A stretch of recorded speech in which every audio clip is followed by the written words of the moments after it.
Hello everybody दोस्तों, कैसे हो आप सभी। तो दोस्तों चैनल को करें सब्सक्राइब, वीडियो को लाइक करें, दोस्तों के साथ शेयर करें। महत्वपूर्ण सवाल जवाब में आपका हार्दिक स्वागत और अभिनंदन। चलिए आज हमारा टॉपिक है सर्वोच्च न्यायालय।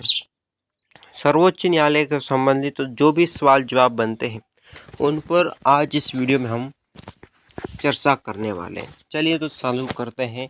आपके लिए पहला सवाल है, भारतीय संविधान के किस भाग में संघीय न्यायपालिका का उल्लेख है। क्या पूछा है, पहला ये पूछा है कि भारतीय संविधान में पूछा है, क्या पूछा है, भारतीय संविधान में क्या कौन सा भाग पूछा है जिसमें क्या वर्णन है, संघीय न्यायपालिका का। सही जवाब होगा भाग संख्या 5 में।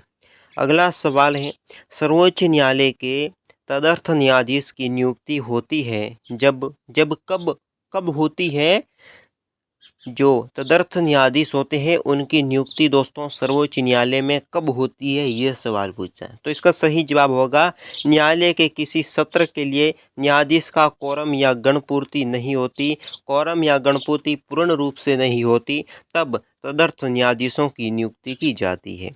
अगला सवाल है, सर्वोच्च न्यायालय के तदर्थ न्यायाधीशों की नियुक्ति कौन करता है।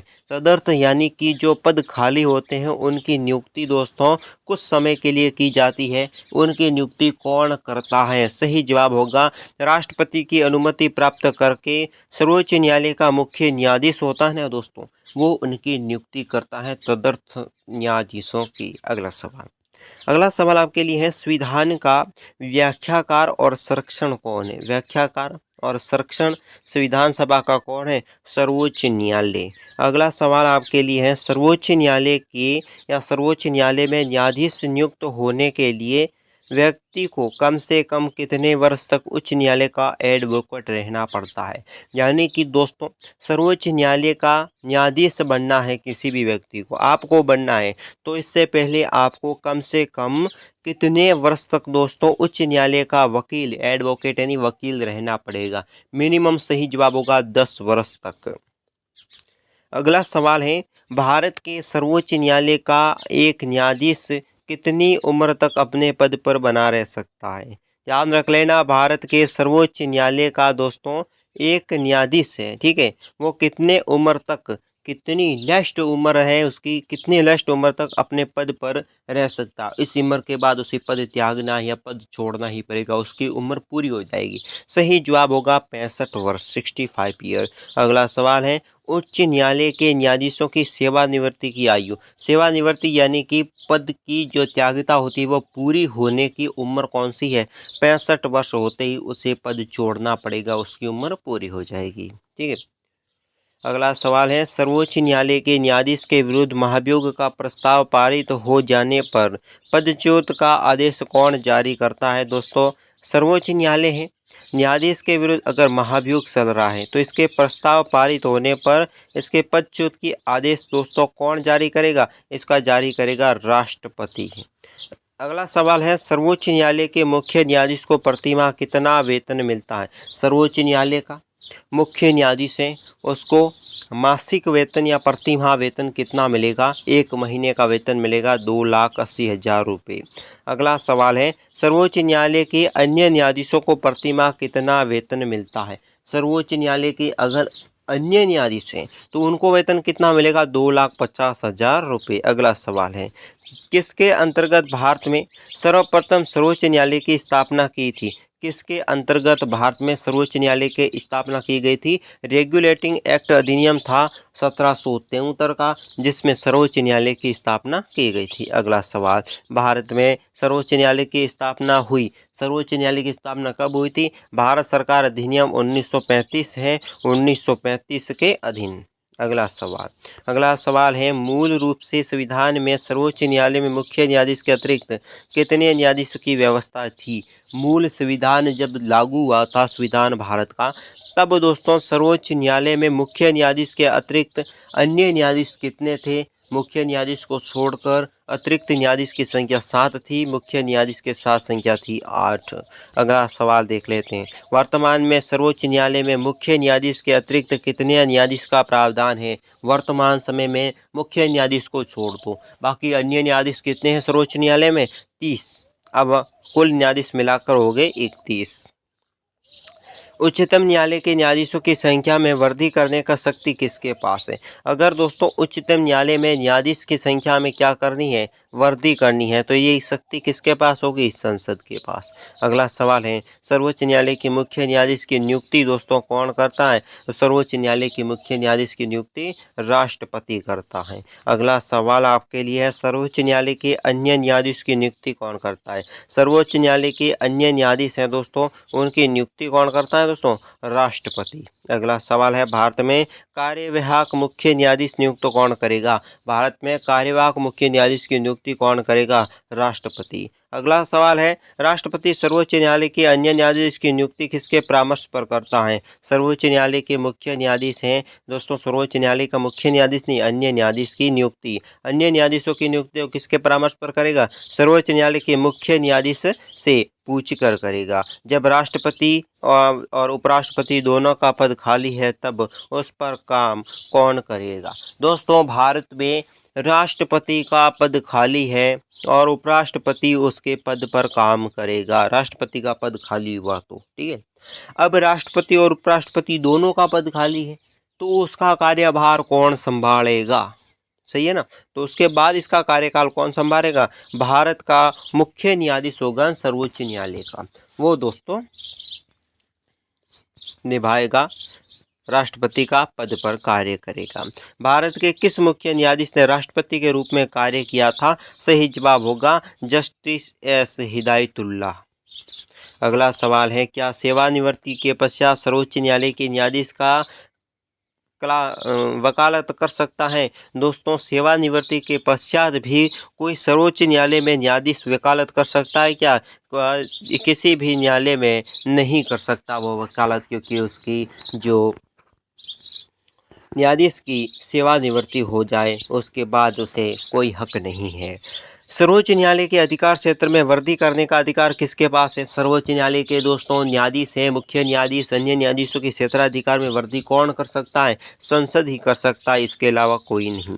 अगला सवाल है, सर्वोच्च न्यायालय में न्यायिक कामकाज के लिए किस भाषा का प्रयोग किया गया है? न्यायिक कार्यकाल में भाषा इंग्लिश है।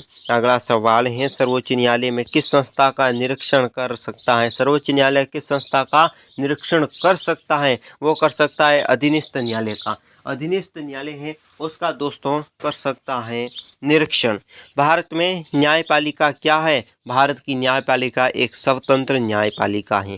भारत में न्यायपालिका का स्वरूप दोस्तों कैसा है? एकीकृत। अगला सवाल है, न्यायिक पुनरावलोकन का अधिकार किसे है? न्यायिक पुनरावलोकन का अधिकार है दोस्तों वो किसके पास है? उच्च न्यायालय के पास। अगला सवाल है, राष्ट्रपति और उपराष्ट्रपति के निर्वाचन में विवाद के मामले को किसको प्रस्तुत किया जाएगा? राष्ट्रपति और उपराष्ट्रपति दोनों के निर्वाचन में अगर विवाद हो जाता है तो इसको सामने कि ये मामला कहाँ पर जाएगा? भारत के उच्च न्यायालय में ये मामला जाएगा। अगला सवाल है, राष्ट्रपति कानूनी मामले में किससे परामर्श ले सकता है? राष्ट्रपति अपनी कानूनी मामले में किससे परामर्श ले सकता है दोस्तों? सर्वोच्च न्यायालय के मुख्य न्यायाधीश हैं, अन्य न्यायाधीशों से भी। उच्च न्यायालय की परामर्शदात्री बनाया गया है। सर्वोच्च न्यायालय में परामर्शदात्री होते हैं उसे किसे बनाया गया है? अनुच्छेद 143 को। अगला सवाल है, न्यायाधीश के प्रारंभिक क्षेत्राधिकार। न्यायाधीश के प्रारंभिक क्षेत्राधिकार से तात्पर्य दोस्तों क्या है? पहली बार सीधे मामलों की सुनवाई की योग्यता रखना। उच्च न्यायालय पर परामर्श या परमादेश, उच्च न्यायालय पर परमादेश किसे जारी किया जाता है? यानी कि दोस्तों सर्वोच्च न्यायालय नहीं, उच्च न्यायालय है उस पर परमादेश कौन जारी कर सकता है? इस प्रकार का सवाल है। तो सही जवाब होगा, किसी अधिकारी को सरकारी आदेश निभाने के लिए केंद्र और राज्य के बीच होने वाले विवादों के निर्णय करने की भारत के उस न्यायालय की शक्ति के अंतर्गत ये शक्ति भी आती है। थोड़ा टफ है। अगला सवाल है, सरल है, भारत के उच्च न्यायालय की कानूनी तथ्य के मामले में राष्ट्रपति को परामर्श देता है। अगर दोस्तों उच्च न्यायालय के कानूनी तथ्य हैं उसके मामले में अगर राष्ट्रपति को परामर्श कब देगा? तभी जब उसे परामर्श के लिए कहता है कि मुझे सहायता की जरूरत है, तभी वो परामर्श देगा, ऐसे परामर्श कोई नहीं देगा। अगला सवाल, राष्ट्रीय मानवाधिकार आयोग के अधिनियम 1993 के अनुसार कौन इस आयोग का अध्यक्ष बन सकता है? राष्ट्रीय मानव अधिकार आयोग का 1993 में इसका गठन किया गया था। इसका आयोग का अध्यक्ष दोस्तों कौन होता है, यह सवाल पूछा है। सही जवाब केवल भारत के सेवानिवृत्त मुख्य न्यायाधीश है, वो ही इसके अध्यक्ष बन सकते हैं। किस विवाद में सर्वोच्च न्यायालय ने कहा था कि संसद को मूल अधिकार में संशोधन करने की शक्ति प्राप्त है, पर वो संविधान के मूल ढांचे में संशोधन नहीं कर सकता? ऐसा किसने कहा, किस मामले ने ऐसा कहा कि भारतीय मूल अधिकारों में संशोधन करने की शक्ति तो संसद के पास है? संशोधन करने की शक्ति किसके पास है? संसद है, संसद के पास है, पर संविधान के मूल ढांचे को कोई भी परिवर्तन नहीं कर सकता, ये शक्ति किसी के पास नहीं है। ये कहा था दोस्तों केशवानंद भारती मामले ने। सर्वोच्च न्यायालय के प्रथम मुख्य जस्टिस कौन थे, न्यायाधीश कौन थे दोस्तों? हीरालाल जे कानिया। अगला सवाल है सर्वोच्च न्यायालय के मुख्य न्यायाधीश के पद पर सर्वाधिक लंबी अवधि तक कौन पदस्थ रह सकता है? सही जवाब रहेगा वाई चंद्रचूड़। वाई चंद्रचूड़ सर्वोच्च न्यायालय के मुख्य न्यायाधीश के पद पर सबसे कम समय तक कौन आसीन रहा था? सवाल इस प्रकार है कि सर्वोच्च न्यायालय के मुख्य न्यायाधीश के पद पर सर्वाधिक लंबी अवधि तक कौन रहा था? वाई चुंडा। ठीक है, ये हो गया आपका प्रश्न पूरा। अगला सवाल है आपके लिए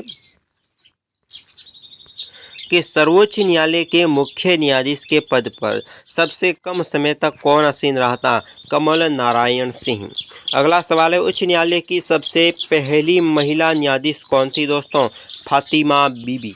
अगला सवाल है भारत की संविधान की व्याख्या करने पर अंतिम अधिकार किसे प्राप्त है दोस्तों? सर्वोच्च न्यायालय के पास ही सर्वोच्च न्यायालय का निर्णय अंतिम निर्णय माना जाएगा।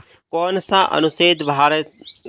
अनुच्छेद न्यायालय की अभिलेख न्यायालय का प्रावधान करता है? अनुच्छेद 129 129। जब भारतीय न्यायिक पद्धति में लोकहित मुकदमा जिसे कहते हैं PIL लगाया गया तब भारत का मुख्य न्यायमूर्ति कौन था? PN भगवती।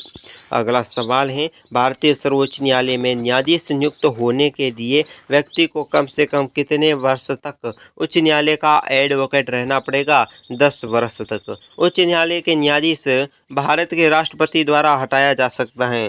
सर्वोच्च न्यायालय का मुख्य न्यायाधीश है, न्यायाधीश को भारत के राष्ट्रपति द्वारा हटाया जा सकता है। संसद में महाभियोग प्रस्ताव लाने के बाद ही सर्वोच्च न्यायालय के किसी भी न्यायाधीश को हटाया जा सकता है। ठीक है, अगला सवाल है भारत में उच्च न्यायालय में न्यायाधीशों की संख्या बढ़ने का अधिकार किसके पास होता है? यह बढ़ाने का अधिकार भी संसद के पास होता है और उन्हें हटाने का भी अधिकार, महाभियोग लाने का अधिकार भी संसद के पास होता है।